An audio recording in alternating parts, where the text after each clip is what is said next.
If you're thinking about buying a home in 2026 or even considering it, you need to hear this before you make any move because 2026 is not business as usual.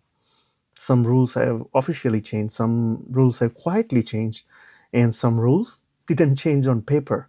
But the way the market works absolutely did. And here is the problem: most buyers are still shopping like it's 2021 or 2022. That's how people lose leverage. That's how people overpay. And that's how the deals fall apart. Here's what buyers need to know about the new 2026 rules: what changed, why it matters, and how to adjust so you don't make costly mistakes. Let's get into it. Rule number one: buyers do have more power in 2026, but only if they use it correctly. Here's the biggest mindset shift for 2026: buyers have more leverage than they have had in years. But that doesn't mean you can lowball everything and expect sellers to panic. This is no longer a spray and pray market. In 2026, inventory is higher, days on market are longer, sellers are more flexible, but sellers are also smarter and more defensive.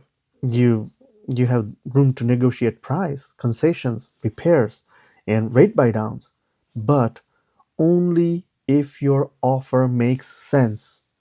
Strong buyers win by being strategic, not aggressive. If you are writing sloppy offers with no logic behind them, sellers will ignore you, even in a buyer leaning market. So the rule is simple: use leverage intelligently, not emotionally. Rule number two: the list price is not the real price anymore. This one trips buyers up all the time in 2026. The list price you see online, that's just the starting point of a conversation, not the truth. In this market, homes are often priced optimistically. Sellers test the market first. Price reductions are common. So when you are shopping, the question isn't, can I afford this house? The real question is, what will this house actually sell for? Smart buyers look at recent closed sales, not asking prices, how long the home has been sitting on the market, whether price drops already happened. If a home has been listed for 45, 60, or 90 days, the seller's motivation is very different than day three. Time doesn't just sit there, it pressures sellers to act. The buyer who moves first with a reasonable offer usually wins. Rule number three: affordability isn't just about the price. In 2026, affordability is a monthly payment game, not purchase price game. Buyers who only focus on the sales price are missing half the equation. Right now, what matters most are interest rates, tax and insurances, HOA fees, seller concessions, and rate buy down options. Sometimes paying slightly more for the house by getting seller paid rate buy downs gives you a lower monthly payment. And sometimes the cheapest house ends up being the most expensive in long term.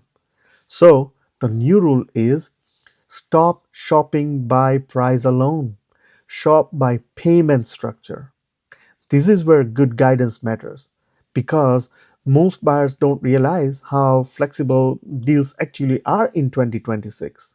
Before we move forward, if this video is helping you even a little, I would really appreciate you liking it and subscribing.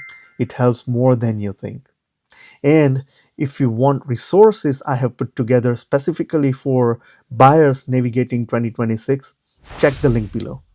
All right, let's jump back to the topic. Rule number four: pre approval is no longer optional, it's your entry ticket. Let's clear this up.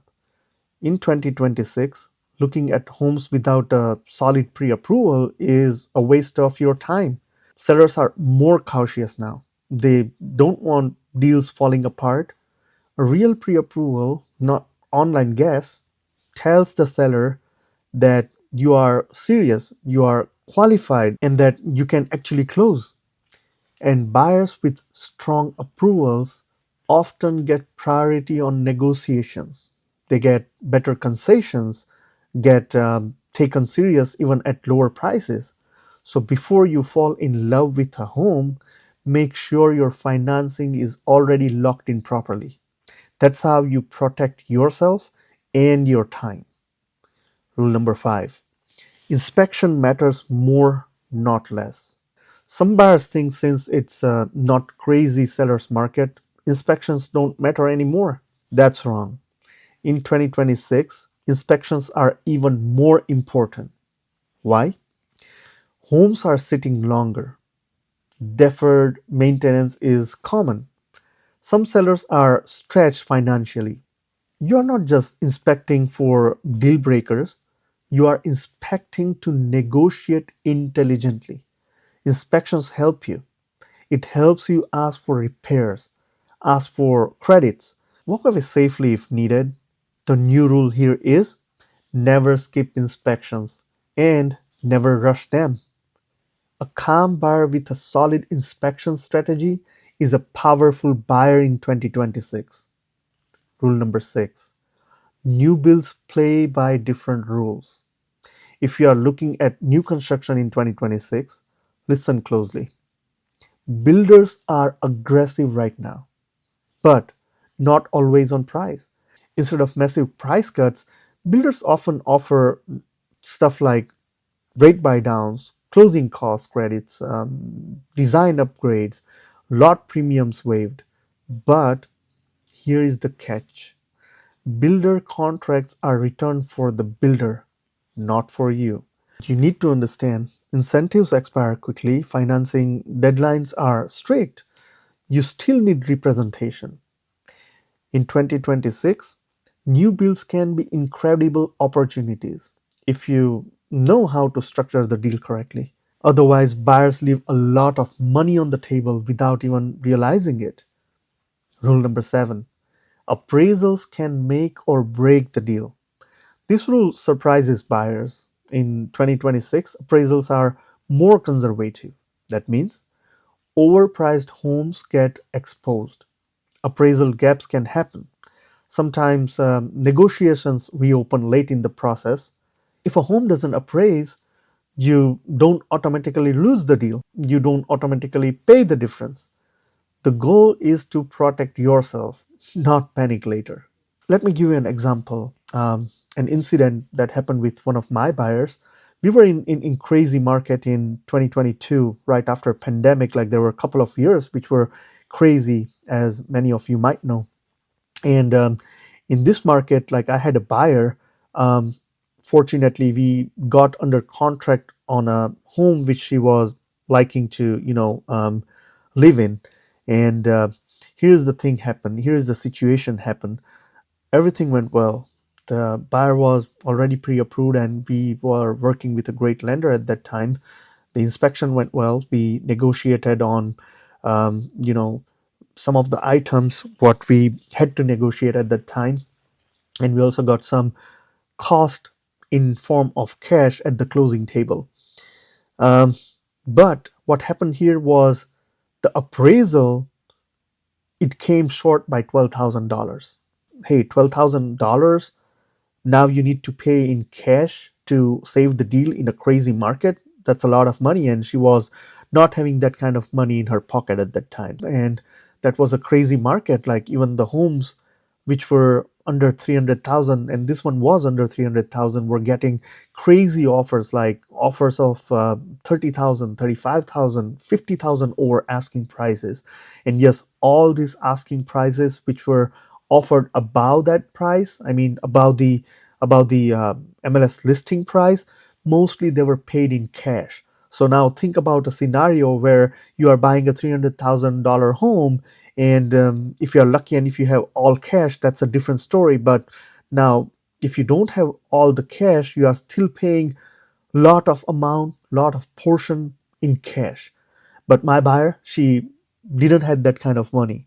This was her starter home, And she she just asked me like, hey Ajay, how about like if and that was her final solution for herself, like to save the deal, like how about if I come up with $6,000, and the $6,000 could be taken as a hit by the seller, and we can come together at the closing table. I i was like, that could be done, and I was about to propose that, but I asked for another 24 hours before we, propose our offer to the seller's agent. And you know what? In that 24 hours, I was able to negotiate entire $12,000 for her. In that crazy market, we were able to negotiate that $12,000 for her, and we just were lucky enough to, close the deal with whatever price we had offered and not what the appraisal price was there. The motive to tell you guys this story was to, let you guys know, like, when you're working with someone who knows the deals and market in and out, even in a crazy market, the deals could be saved, and could be saved by no loss to your pocket. But now think about, she was getting a house which was highly appraised in a crazy market, and she already was having that kind of profit in her pocket. So instead of losing that 12,000, she already has booked the profit of 12,000 even in a crazy market like that.